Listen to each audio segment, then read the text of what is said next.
think right now where we're at is a point of this. And I'm gonna tell you, and I'm gonna give you why we are at the point we are today. And it's not by default. It is by plan. They've done this on purpose. And I'm talking about the Cleveland Browns. The Cleveland Browns, as I imagine this. Did anybody tell me this? No. But I'm going to give you the tea leaves. I'm going to go ahead and drop knowledge on you. The Cleveland Browns realized that once they got rid of Kevin Stefanski, they understood what the assignment was. Andrew Berry gauged the conversation around the building and the media, and he understood that we ain't got no buddies out here. We don't have no friends out here. We don't. We understand that the media is not going to give us a benefit of the doubt because a lot of those same media members were very, very excited about Kevin Stefanski and very unexcited and mad and upset that he was fired and I'm still here. So what do you do with that? Well, when you behind enemy walls, what you got to do is you got to circle the ranks. The one thing that you always have to do is you always have to be transparent and you have to have a plan. What Kevin Stefanski didn't have was a plan. He was vague. He whispered around different things, and nobody was in the know. You ask him what day it is. He said, "In it's Tuesday." He was like, "Well, I can't confirm or deny. Somewhere in the world is probably Wednesday, and somewhere in the world is probably Monday, given the time." So I asked you what today was. You can't give me that, sir. But what that does, it breeds people who like, you go watch what Jarvis Landry said. Go watch what Jarvis Landry said. Go watch what Quinshon Judkins said. Go watch what anybody that has had these interactions, they're not jumping up and down crying that Kevin Stefanski is no longer here. But the new coaching regime comes in, and you know what they say? The one thing that we got to do, one band, one sound. We got to be all on the same front. Because you know what? We already know what's coming. Hence, we've already established in the first hour of this show that they'll come for you without just cause. We can't get to Andrew Berry. Shedeur Sanders look like he's going to be here. We can't get him to get rid of Deshaun Watson. Well, we coming for you, Todd Monken. You'll be gone too. So now what they do is they've tailored their communication. They've closed up all avenues of any information being flown through the media. And now what they're doing is they've even equipped their players. Notice, I've been here for years watching the Cleveland Browns. This is the most I've seen this is the most I've ever seen people talking in the offseason about the Browns. Myles Garrett doing press runs. Denzel Ward doing press runs. Quinshon Judkins doing press runs. All these folks is talking. Ask yourself why. Why were those people not talking during when Kevin Stefanski was there? Now they're talking now. Is that's because each of those people individually met with Todd Monken, individually met with Andrew Berry, and they've been given what the lowdown is. They've been told what it is. They've been told about not only A, the plan at quarterback, but B, what my plan is for you specifically, and how you fold into this, and how you are part of the new future. And that is why every single player comes out refreshed. Because under the prior regime, it was impersonal. It wasn't, the relationship wasn't there, and it showed on the football field. So what they've done is systematically been able to come out and each person tell you something without telling you something. Hey, man, because they want you to say, hey, we about to get a job to Shedeur Sanders. No, we won't say that. Hey, listen, we all our guys are going to compete, but I will say that we're excited about this X, Y, and Z with Shedeur's traits. Not only are they saying that, the players say it, which means there's collaboration, which means there's input, and there's a flow of free information in the organization. That's number one. Number two, they're not giving you the ammunition you want. They're not giving you any of that. I keep telling people, if everybody is sitting, let me ask you a question. When everybody is coming into Berea, and they keep saying, I spoke to Shedeur Sanders, I spoke to Shedeur Sanders, I spoke to Shedeur Sanders. If Deshaun Watson and Shedeur Sanders is in a competition, like Joe Flacco, Kenny Pickett, and Dylan Gabriel were last year, we heard Joe Flacco interviews, we heard Kenny Pickett interviews, we heard Dylan Gabriel interviews. This is how you know they were in a real competition for those guys to be the number one quarterback, because cameras were there, stories were presented. They even went to Joe Flacco's house. They went to Joe Flacco's house to shoot a piece. Kenny Pickett was talking all the time about him rekindling his career, what he needs to do. Dylan Gabriel, can he actually take the job? What are all of these stories and articles are out there. Now, how is it that Deshaun Watson is in a quarterback competition, and we haven't heard one free agent say they spoke to him. We haven't heard him himself say anything. We haven't heard him have an interview about his rehab process. We have not even heard the general manager or the head football coach have a sustained paragraph about where Deshaun is, how he's playing, what's going on. We haven't even heard to sit down to talk about the mental aspect of being injured 3 years. We heard nothing, not one story. Why is that? That's because it's by choice, because they already know that you will divide and conquer, and you will use anything that you can do to start trouble, because you're going to ask them the questions. Here come the Shedeur questions. Here come, do you think about what's going on with Kevin Stefanski? What's going on with this? Do you think you could be a good... Listen, they done took it all off the table.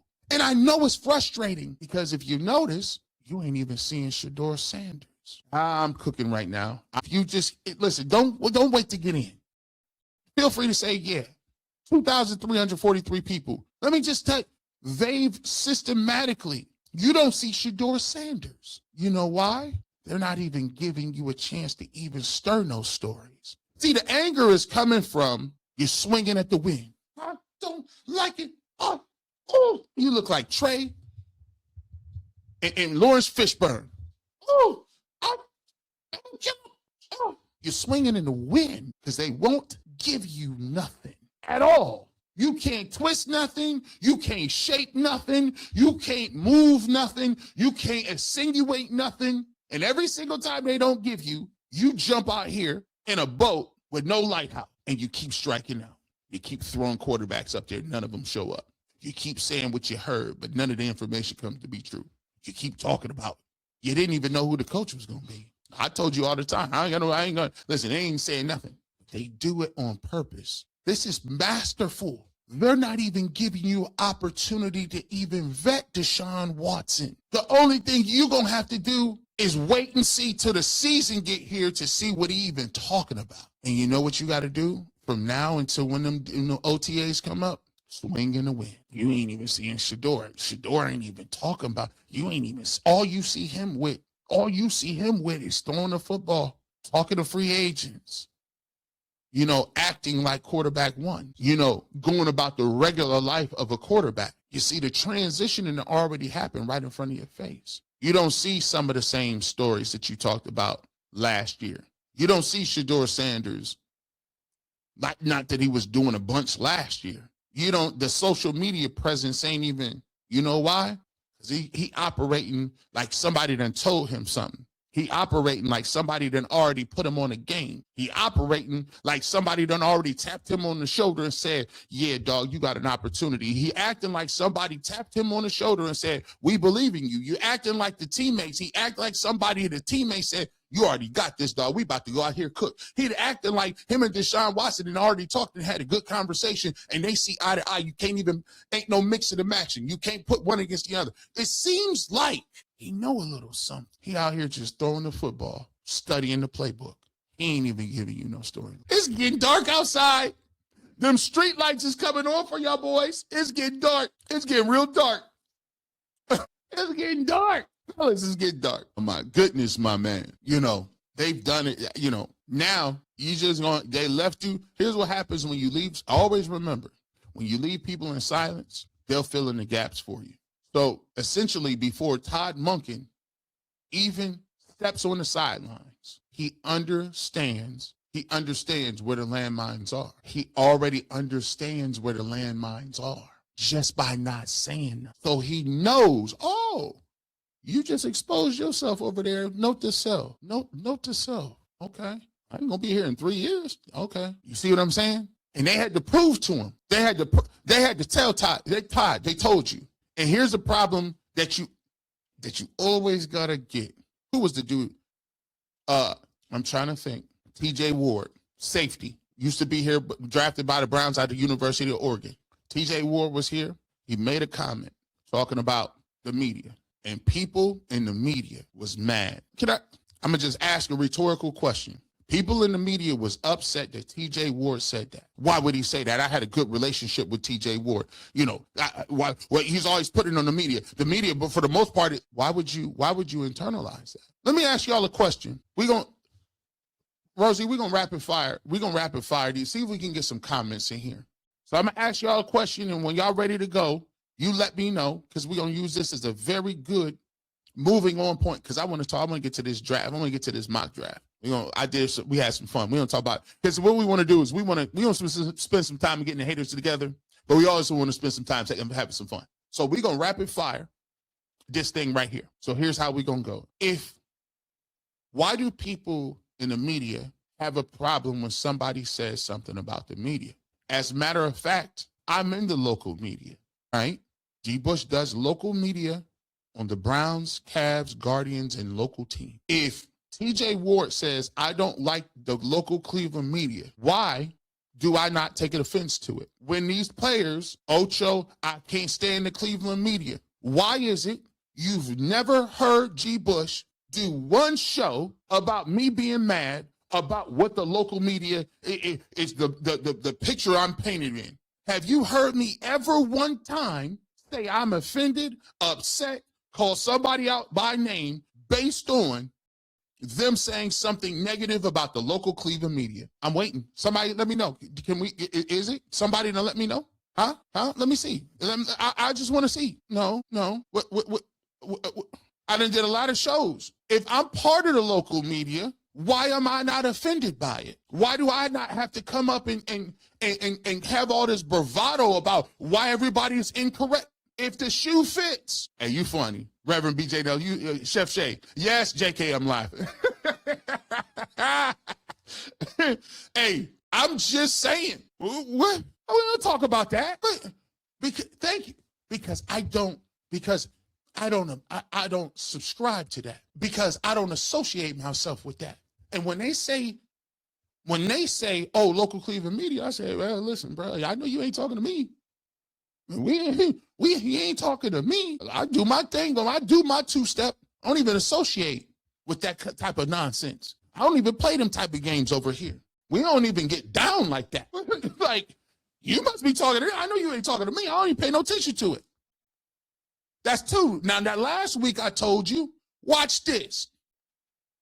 The last week I told you, why is it when people say, I don't like his fan base? It isn't Shedeur, but I don't like his fan base. They're intolerable, obnoxious. Let me ask you a question. Just as many people, I said it last week, just as many people who like Shedeur don't like Shedeur. Why have I never on this platform mentioned the people that don't like Shedeur Sanders, that email me and tell me all kinds of things? Why? I spend no time on them. We mentioned none of those people. I come do the show and I talk to the people I'm talking to. If you don't respect what I'm saying, it ain't for everybody. Why is it that you're up in arms about a person's fan base, but there's an opposition group that's out there too that I don't talk about? We need some answers. We need some answers. There you go. He's not referring to me. So I want to let everybody know, my brethren, if you do your work and you know what work you put in and you know what your work stands for and you know what your principles and morals and how you move is, if you know it don't apply to you, there's no need to acknowledge it. Well, I always thought it was funny. People who announce they're getting off Twitter. I'm getting off Twitter. It's getting too crazy over here. People who already think it's too crazy and out of pocket, you know what they do? They just disappear. They don't need to announce it. You know what? A bunch of stuff is going on right now, but I got to get off Twitter. A bunch of stuff in my personal life is going on. I can't really move. I'm getting off all social media platforms. Real ones don't do that. You know what real ones do? Disappear like that meme back into the Homer Simpson bush like this. See, if you're real, you just fall back. People have to say, dang, I haven't heard from G. Bush in a while. I don't need to put out nothing. If you want to disappear, just disappear. But it ain't about disappearing. It's the announcement that you want. So you can say, oh, no, don't go anywhere. You need it. But if you know people like you and mess with you and you are needed, you don't need the validation from doing that. I'm just saying. Just letting you know. G. Bush, I'm so sick of the Cleveland media and Acho. Listen, let me tell you something like that. It's gone. He's already signed a peace treaty. Acho is now just he's saying stuff to just say stuff. I'm gonna just tell y'all how that works. He's saying stuff to say stuff. When people start to feel like their career is at a certain trajectory, you notice they're not gonna say everything. He just saying stuff right now. Like he doing a bunch of stuff, bro. I mean, shout out to him. I mean, he be doing a lot. He be doing a lot. Let me get to a few. I'm gonna try to do this before we get to our what's the name. I'm gonna get to some super chats because I think that more time. I'm gonna start doing this a little bit. I'm gonna get to the super chats now that we got, and then I'm when I get to these, I'm gonna get to the second part of our conversation because this has a lot to do with what we talking about now. Don't forget, if you're coming up, we're doing mock draft on here. Mock draft. Rosie, can we put a poll up? We're gonna put a poll up of what y'all want to see. Do y'all want to see a heavy playmakers draft where we going after running backs, receivers, heavy playmakers? Or do you want to see a draft where we go unconventional? Like we might do defense, we might best available, right? So do you want to do playmakers or best available draft? So, be ready for that. It's going to be a fun exercise. If we haven't done it before, we're going to check that out. Playmakers draft or best available. We'll put a poll up and we'll get to that after the super chats. Let's get to these. Desmond Johnson, G. Bush, y'all trading for Jalen Hurts now so he can come here in Cleveland and the media can say he's trash. Philly media do Jalen just as bad as Shedeur. Facts. Jalen Hurts then been to 2 Super Bowls, then 1 run. And he wasn't even the reason they lost the 1 Super Bowl. He actually played well the first time. You got him for a second-round pick. And people in Philadelphia be going crazy. But you know how it is, Desmond. It ain't about whether or not these folks is really, they're not really invested in the team. They're not invested in that. They invested in trying to talk about stuff. And I get it. That's the job. But even if he comes here, like you said, we already waiting for the other shoe to drop. He's the worst quarterback in the league and plays 6 games. The coach ain't going to, this is how you know you're not going to get a fair, stop looking for it. Stop looking for it. Let me just tell you something. Because these same people, even if Shedeur Sanders plays well, it'll be something else. He'll play well, even if he watch it. If he plays well and solidifies himself as a franchise quarterback and brings the team to a playoff game somehow, they'll say, he's not a playoff quarterback. He doesn't succeed well in the playoffs. And then they'll start doing this. It's not about regular season success with Shedeur Sanders. It's all about what the playoffs are going to bring and whether he's a clutch player.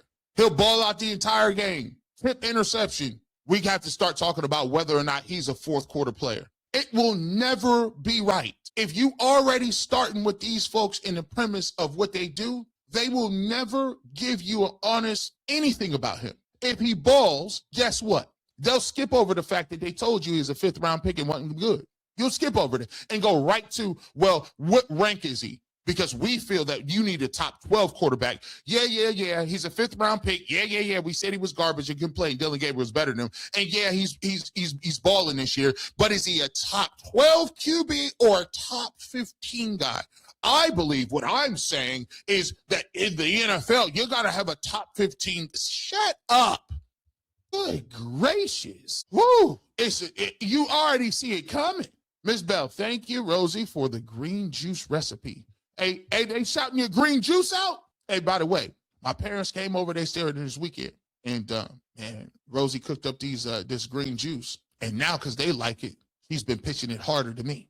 It's like now Miss Bell done said she didn't like it and super chatted on it. This is wild work. She's going to have a glass of this ready for me to go right after the show.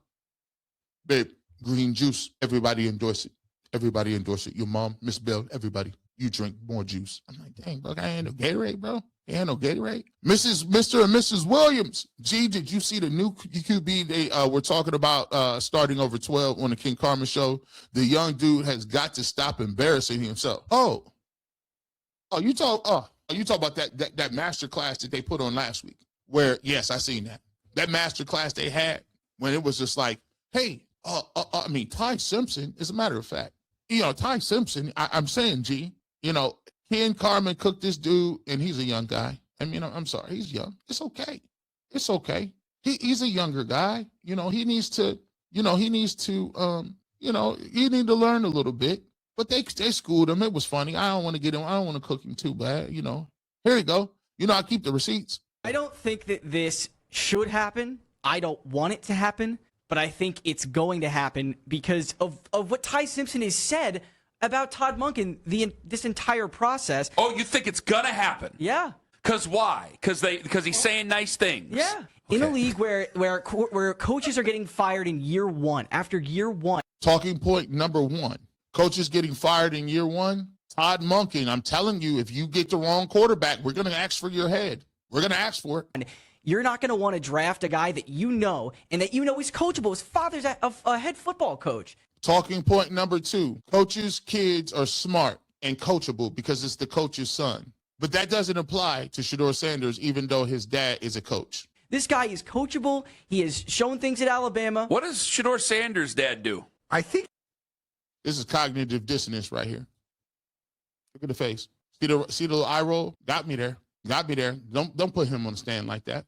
I think he coaches football. Yes, but does Shedeur Sanders, does Todd Monken have a relationship with Shedeur Sanders' father? He recruited him. So, yeah, when you get recruited to play football, the first people they talk to is your father, your parents, your mother. Right now. He recruited Shedeur Sanders, didn't he? Cognitive dissonance number two. What are you squinting? Is there something in the foresight? Is the sun in your eyes, my good sir? The studio seems well shaded. Why are you squinting? Your eyes are you having trouble? Maybe it's dust. Too young for cataracts. Didn't the Browns' last quarterback coach have a good relationship with Shedeur Sanders' dad? It's the only backup quarterback that Deion Sanders ever talked about publicly. Has Todd Monken gotten a porcelain horse head from Ty Simpson? No. Nervous laugh. Number three. Yeah, it's getting. Got one from Shedeur Sanders. Support your, what else you got to support that argument there, John? This is a guy that's coachable. He is. Talking point number four. What gives you the reason to believe that Shedeur Sanders is not coachable? Done a lot of things in college. I would certainly hope so. He's done a lot of things in college. And are you saying Shedeur Sanders isn't coachable? I'm saying that Ty Simpson has a great relationship with Todd Monken. And wait a minute. I saw photographic proof that Shedeur Sanders has a great relationship with Todd Monken. Porcelain horse that says porcelain horses. Do you think it's out of the realm of possibility for the Browns to draft Ty Simpson anywhere? No, it's not out of the realm of possibility, but I think the reasons you're giving me are absolutely nuts. I wish that young man well in his future endeavors. My gosh, that was tough. Garrett Bush, man, congratulations. 700 members. And let's be real, when the Browns start winning, this will quadruple. You have almost 1,000 in Monken, and in 12 air has just begun. Devin, the dude, I'll tell you what. And a lot of people say, you hear a lot of people out there. One of the reasons people talk about it is because, let's assume the elephant in the room is a lot of people tell me you're pandering. You understand that Shedeur has a loyal fan base and you're just doing this to gain members and you're doing this to gain subscribers and what are you else you're going to say? Well, I always say this. One thing that stands for itself is I've been doing this work for years. I've been covering the Cleveland Browns when I was in an old basement somewhere and I was getting 5 views. I've covered every quarterback, all of them, all the way back to 1999. At the end of the day, what I try to offer for my members is not biased Shedeur Sanders commentary. I try to offer you film that educates you on football.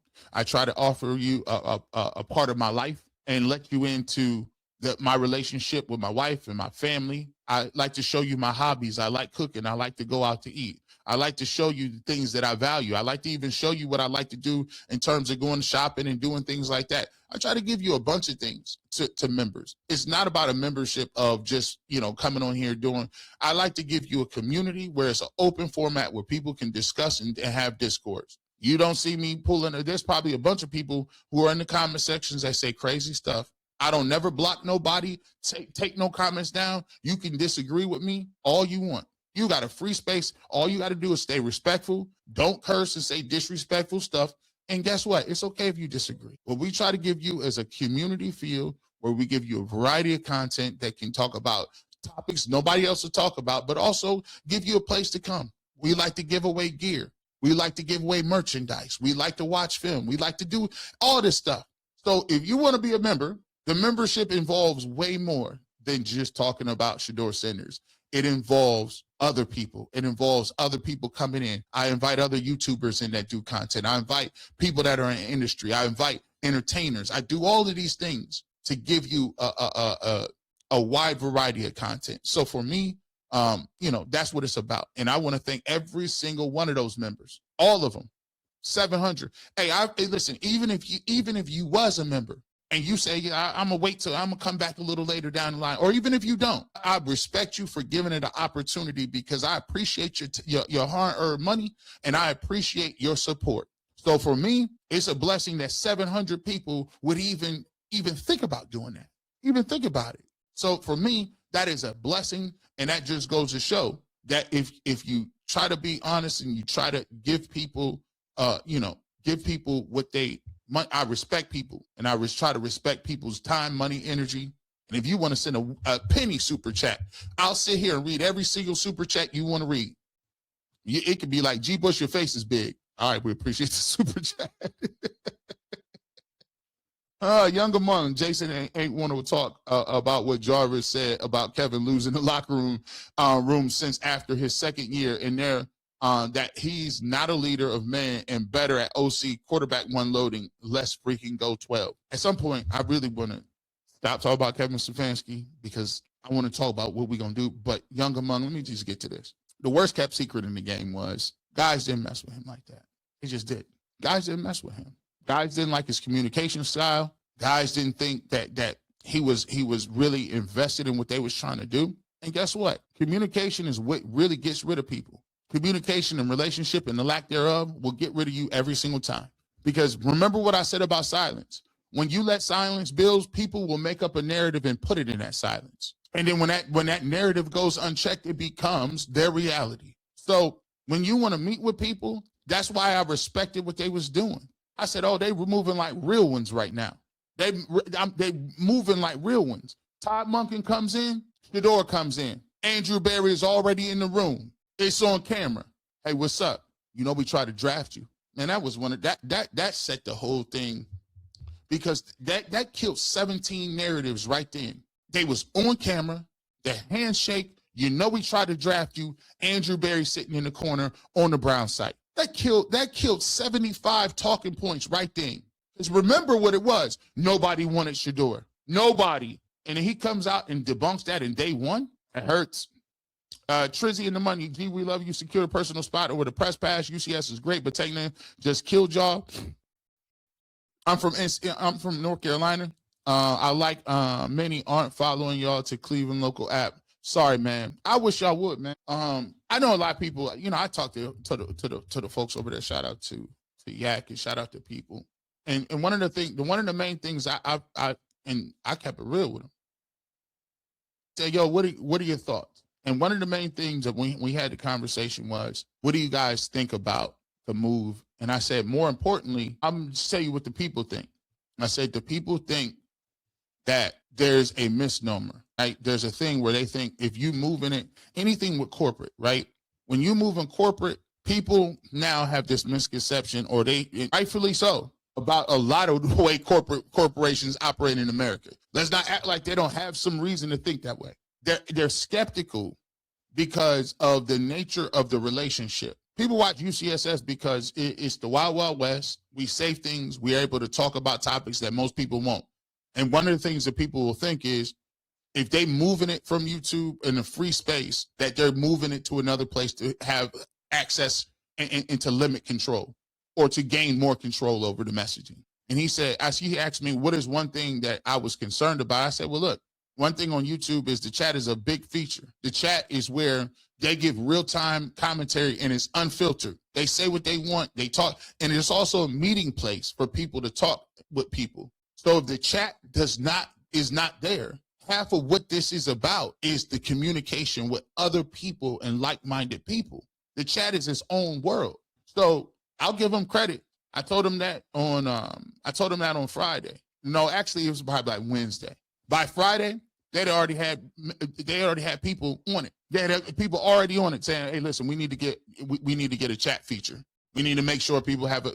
And we also need to make it more, not only just have it like YouTube, but we want to add more things to it." Now, I don't know. I'm going to be transparent with you. I don't know if it's going to work better than YouTube. It's new. We don't know how it's going to work. And it's just an evolving thing. But I will give them credit for this. First and foremost, I respect them enough because they asked me what I thought. You got to understand something. In this industry, I done worked for a lot of companies. And a lot of companies ain't never asked me nothing, even though I could have had the answer, even though I had the idea, even though I done pitched ideas. I done pitched everything people is doing right now. I pitched 12 years ago. Going live on shows like they doing, I pitched that years ago. I actually did it on accident. Or not did it on accident. I just started live recording myself in the studio. They say, you can't do that. I say, why? So like, where the contracts work? We can't. You just re-disseminate now. I said, oh, okay. My thing is, I respect them from coming to me and asking me what I think about the show, what I think about the direction of the show, what I think can be better with the show, and things that I think that to keep the same energy, what we need for that. And I also give him respect because he said, I've gotten emails from people that was upset about the move, and I'm going to call them on the phone and reply to them. I said, you going to talk to them folks? So I give them credit for that. My hope is everybody will move over. I got to respect you if you feel like you won't do that. We'll still have a presence a little bit on YouTube. I'm still going to do the Ultimate Browns. We still do the post-game show. So all I want to say is hopefully people will cross over, because at the end of the day, the one thing that I want to move forward with everything is, man, I just want the Browns to be good, man. And I want as many people that when we actually shock the world, I want many people as I know tune in and say, I told you so. Because what I'm really trying to do is I'm trying to start a new movement. We got the momentum going. And for us, we got to keep the momentum going, because it ain't the fact that we fighting the people that's against, or not even fighting. I won't say fighting because it makes it seem like some sort of culture war. It's like pushing back. Like, we want to see the Cleveland Browns good. And if we get frustrated and start putting down and stop rolling over and start saying, oh, I'm tired of arguing with these folks, then what does that mean? Because I'm going to tell you what, I'm going to be honest with you. I done had players reach out to me that done said, hey, man, I appreciate your commentary because you one of the people that is unapologetically. I'd had multiple players say that you are getting people to get behind us. We need people. You don't understand the boost we get when they understand that the city is behind them, that when it's a feeling that even if they down in the third quarter, they can come back. The feeling that, hey, yeah, we lost today, but we're going to get it back. He said, you don't understand. People that say, you don't know what that means to us as a team. And for so many years, it hasn't been there. That support hasn't been there. You got to understand something, man. When you out there putting your body on the line, when you out there playing hard and you get paid a lot of money, just because they pay you a lot of money still don't mean you ain't a human being. When you hearing people see, you got to think about that. Think about you playing. You can't put a shirt on. Your fingers is broken. You're tired. You're going through relationship issues. You don't even get to see your kids off to school. You're gone all the time. And in the off season, you spend half of your time trying to get your body right. And in the other half, you got to get ready to go again. You in contract disputes, you're doing all of this stuff. And you consistently see people talking about this person got to go. That person's a bum. This person's garbage. This person ain't really that good. What? It matters. So wherever platform I'm on, I'm trying to preach. Let's get the Browns back to where they're supposed to be. Let's get the Browns, because one day all this ain't gonna matter what you said, because I still want to get to that Super Bowl. So wherever we at, I hope you support, because we trying to support an idea, a movement. I know that was long-winded. We gotta be long-winded. Quiet shot. That's what I want to see. I love to see you ask questions as media during the Cleveland press conferences. That's the post-game conference too, I think. Kevin Stefanski spoke with DG's mom, not Shedeur's dad. DG knew we was in like Flynn. They threw slick shade, kicked Shedeur because he was down, and he really wasn't down. He is him. We appreciate the super chat. Quiet shot. Gifted 5 G Bush memberships. Thank you so much. You much too kind. By the way, this works. And we appreciate you super. Those super chats, those memberships go to random people. So that's the way it works on YouTube. I don't have a control over that. So congratulations to those 5 people. Everybody send at Quiet Shot a heart or a thumbs up and appreciate him for his kindness and his generosity. Fournette and Landry talked about how Kevin Stefanski is not a player coach and they didn't like what he did to 12. Nacho shouldn't have commented because they ate his lunch when they got him together. They got him together. I looked at it and said, oh, this is going to be one of them. They got him together. Y'all feel free to go check that out. Pete Rothstein, there are 3-4 guys in the local media that are honest. G. Bush, Earl the Pro, Tony Rizzo, McNuggets. I really can't stand our local media, man. They are negative, and all they do is try to trauma bond, gaslighting haters. I just couldn't believe what I'm Pete Rothstein. I couldn't believe it. I couldn't believe that you sitting here trying to, this man ain't even coaching no games. You talking about he won't make it to the new stadium. I have a problem with the fast forwarding of life. I'm into the fierce urgency of today. Today I woke up, I got breath in my lungs, my heart's still beating, and I'm only guaranteed what I got today. I better make the best of it. I refuse to sit here and talk about 2026 and 2027 because they wasted all our time in 2025 talking about 2026 quarterbacks. And now they're here with none of them here. So now you're going to tell us, well, 2029, he won't be here. Come on, bro. Stop. It's important for people to see you out there because we already see that visibility builds trust. It strengthens your credibility. It shows that you're not just talking, you're working. Jab 9237, I appreciate it. That's exactly what we talk about. I think she's talking about being out there for what media credentials and doing stuff with it. But here's the thing. Oh, you're going to see that this year. Training camp is coming. Training camp is coming, and I will be at training camp. And for some individuals, like last year I went to training camp, but that was kind of the beginning. I mean, I got a lot more people that have come across my content since the beginning of training camp. So a lot of people may not necessarily know that I've been to training camp and have been a part of those things. So also this year it gives me another opportunity since UCSS is moving. UCSS is moving. If you guys don't know, make sure you go to check out the WKYC app, download that. It is moving to 10 to 12. So usually the Browns practices are right in the middle of the time that we are doing UCSS. But the cool thing about me in the summer hours, I'm on 5 days a week during the season. During the off season, I'm on 3 days a week. I'm on Monday, Tuesday, and Friday. So Wednesday and Thursday, I'm completely off. So those days that training camp is going down, I'll be out there. T-Storm, I'm a Washington Redskins or Washington Commanders fan. See you, Auntie, for Shedeur. It's weird over here. Coach fired before preseason game. Nasty work.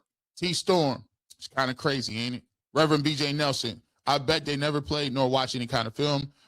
I'm not going to say that. The bus be full. Jason and Mary K. Grossi Acho. They be sitting there smiling. I'm going to say that, but you funny. You funny, man. Rev, you funny. You crazy. You crazy. Get more wins as a first-year coach than a guy who has was here for 4 years. We be balling. That's crazy. They want him, and then they be mad. Talk about, hey, man, we only got 5 wins last year. But the new dude coming in, he better get 9, 10. It'd be crazy. Tristan Skywalker, you're much too kind, my sir. Much too kind. Just wanted to say, keep going, my brother. I've been missing the live shows because I've been taking on a new role at work, but it's more important. It's more than just a game. The culture needs you, G. Bush. Came for 12, stayed for G. Bush. First and foremost, shout out to you, my guy, Tristan. I love to see brothers and anybody, brother, sister, anybody, moving and doing their thing and moving up that ladder. You know what I'm saying? Shout out to the corporate world. Shout out to the third shifters. Shout out to dudes that's out there grinding in these offices. We see you. You know what I'm saying? Continue to get those raises. Continue to get those promotions. Continue to battle. Hey, listen, it's more important out there than it's out here because we need them boardrooms packed. We need that upper management. We need middle management. We need all that packed. So shout out to you and continue to keep going. Hey, if you don't catch them live, that's why we try to stay. Rosie work hard. She come edit these videos up. We try to get them out to y'all because we understand that some people can't be up at 9 o'clock on a Saturday. Some people got family time and other things. We appreciate y'all. We're going to try to get that content where you can catch it on demand. But we appreciate you, and you're much too kind for your super chat. Congratulations. Keep going. And as always, we always going to link up and build. Black Angus, are they putting all the blame on AB for Stefanski's demise? He was the only one that D. Watt, he told Kevin Stefanski to get rid of Callahan and Van Pelt. He told Kevin Stefanski who to play at quarterback. AB must be the puppet master, G. Right? AB was the one that got Dylan Gabriel, too. You know good and well that was it. Come on, that was his pick. Y'all be doing too. Y'all be cracking me up with that. P. Rossi, I remember when nobody thought Marty Schottenheimer would work out. I wonder why he ended up doing with the Browns, huh? Balling. Woe is me. The lovable losers is all our media wants from this team. I think that becomes a trope too. There's a time in life for everything. There's a time in life for building, tearing down, optimism, pessimism. It's part of life. We have to have a range of emotion and rainbows of emotions. But the reality of the situation, Pete Ross, is people be doing too much. You're in one mode. You're in one angle. You like, come on, bro. You and like the whole lovable losers. The Browns are dumpster fires. Guys, y'all got to get back in the lab with a pen and a pad. Y'all got to start getting y'all's game together. Because let me tell you something. That lovable loser stuff, that's cool. We at a different point. You with a new coach, a new team, and you trying to build something. Get it together. Get it together. It's time to come to the realization. With that being said, you never know where Jeebus might show up, radio, television, or internet. But if you want the fresh take on sports, you see what it is. So keep the Clippers with me. Have a great rest of your evening. And I'm telling you, it's always #New Cleveland. And that means go Browns.